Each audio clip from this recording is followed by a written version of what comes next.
Assalamualaikum warahmatullahi wabarakatuh. Perkenalkan, saya Femalia Ayu Puspawidya dari kelompok 3 mata kuliah Anatomi dan Fisiologi Manusia. Di sini, saya dibantu oleh teman-teman saya, yaitu Erik, Faikoh, Fahda, Humaida, dan Ica, yang akan menjelaskan mengenai hasil diskusi kami mengenai kerutan atau wrinkle, kulit kering dan kulit rusak. Simak videonya ya. Sebagian besar perubahan terkait usia dimulai pada usia sekitar 40 dan terjadi pada protein dermis. Serat kolagen di dermis mulai berkembang jumlahnya menjadi kaku, pecah, dan tidak teratur menjadi kusut-kusut tak berbentuk. Serat elastis kehilangan sebagian elastisnya, menambal menjadi gumpalan, dan berjumpai efek yang sangat cepat pada kulit perokok. Fibroblast yang menghasilkan serat kolagen dan elastik berkurang jumlahnya. Akibatnya kulit membentuk celah-celah khas dan alur yang terkenal sebagai kuratan. Efek panuan kulit yang nyata tidak terlihat pada orang yang mencapai usia 40-an. Makrop interdernal berkurang jumlahnya dan menjadi fosfosit yang kurang efisien sehingga menurunnya respon imun kulit. Lebih-lebih lagi penurunan ukuran kelenjar sebaceous menyebabkan kulit kering dan rusak yang lebih rentan terhadap infeksi. Produksi keringat berkurang dan mungkin berkontribusi pada peningkatan insiden heat stroke pada orang tua. Dinding pembuluh darah di dermis menjadi lebih tebal dan berkurang permeabel, dan jaringan adipos subkutan hilang. Kulit yang menua atau terutama dermis lebih tipis daripada kulit muda, dan migrasi sel dari lapisan basal ke permukaan epidermis sangat lambat. Dengan timbulnya usia tua, kulit sembuh dengan buruk yang menjadi lebih rentan terhadap kondisi patologis seperti kanker kulit dan luka tekan. Rosacea adalah kondisi kulit yang memengaruhi sebagian besar orang dewasa berkulit terang antara usia 30-an dan 60-an. Hal ini ditandai dengan kemerahan, jerawat kecil, dan pembuluh darah yang terlibat biasanya tidak di area tengah wajah. Ciri-ciri dari kulit sehat yaitu kulit kenyal dan kencang, kulit terlihat segar dan bercahaya, kulit menampilkan kecerahan warna kulit yang sesungguhnya, kulit memiliki kelembapan cukup sehingga terlihat basah atau lembab, kulit terlihat mulus, lembut, dan bersih dari noda, jerawat, atau jamur, dan memiliki sedikit kerutan sesuai usia. Peran kulit dalam kehidupan manusia memiliki arti yang sangat penting.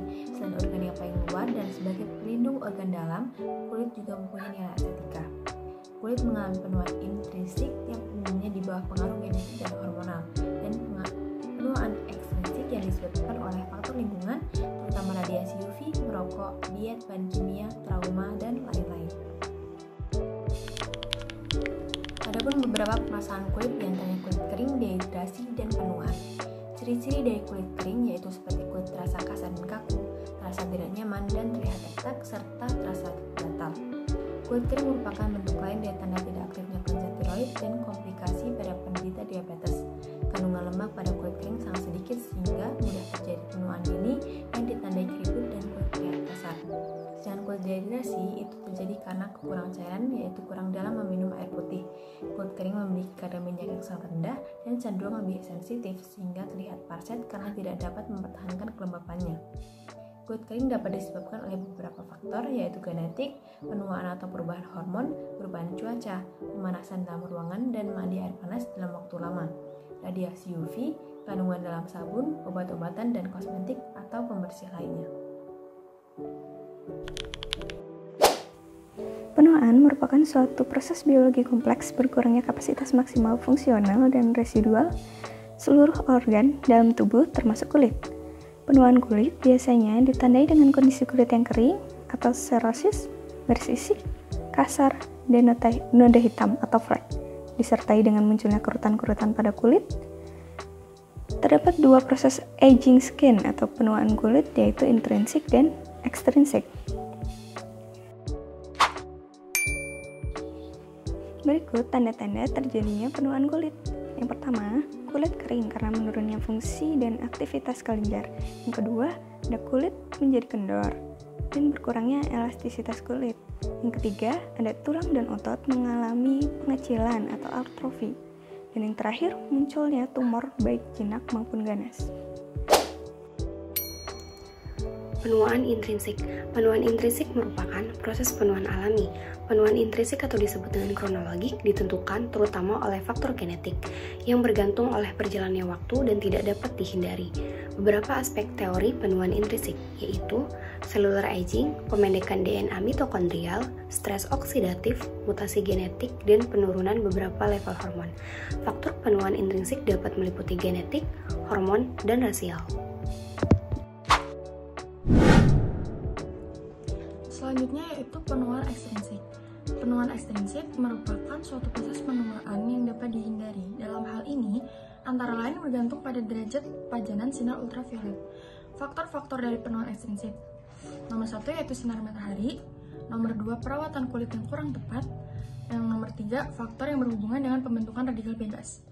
Efek radiasi paparan UV. Meningkatkan jumlah ROS, memicu sitokin dan faktor inflamasi, terutama pada faktor AP-1, activation protein, dan nuklear faktor kappa, beta, yang berfungsi meningkatkan jumlah matriks metalloproteinases, seperti kolagenases yang merupakan matriks metalloproteinases tipe 1, stromycin, matriks metalloproteinases tipe 3, dan gelatinase yang merupakan matriks metalloproteinases tipe 9. Sedangkan pada matriks metalloproteinases merupakan enzim protease yang mendegradasi kolagen dan matriks jaringan ikat ekstraseluler. ROS juga menurunkan transforming growth faktor beta yang menurunkan jumlah prokolagen. Adapun beberapa perawatan kosmetik anti penuaan untuk mengurangi penuaan dan kulit yang rusak akibat matahari. Yang pertama, produk topikal yang memutihkan kulit untuk menyamarkan noda. Produknya yaitu hydroquinone atau mengurangi kerutan halus dan kekasaran. Produknya retinoic acid. Yang kedua, mikrodermabasi. Penggunaan kristal kecil di bawah tekanan untuk mengangkat dan menyedot sel-sel permukaan kulit yang berfungsi untuk memperbaiki tekstur kulit dan mengurangi noda. Yang ketiga, chemical peel. Aplikasi asam ringan yaitu asam glikolat pada kulit untuk menghasilkan sel-sel permukaan yang berfungsi untuk memperbaiki tekstur kulit dan mengurangi noda. Pencegahan penuaan pada kulit melalui terapi antioksidan. Yang pertama, kulit memiliki beberapa mekanisme pertahanan terhadap trauma dan kerusakan yang diakibatkan oleh sinar UVA atau sinar UVB. Yang kedua, vitamin C, vitamin E, koenzim Q10, SOD, enzim glutathione peroksidase reduktase. Yang ketiga, topikal vitamin A, vitamin B3, vitamin E, koenzim Q10, dan fenol. Yang keempat itu ada sunscreen.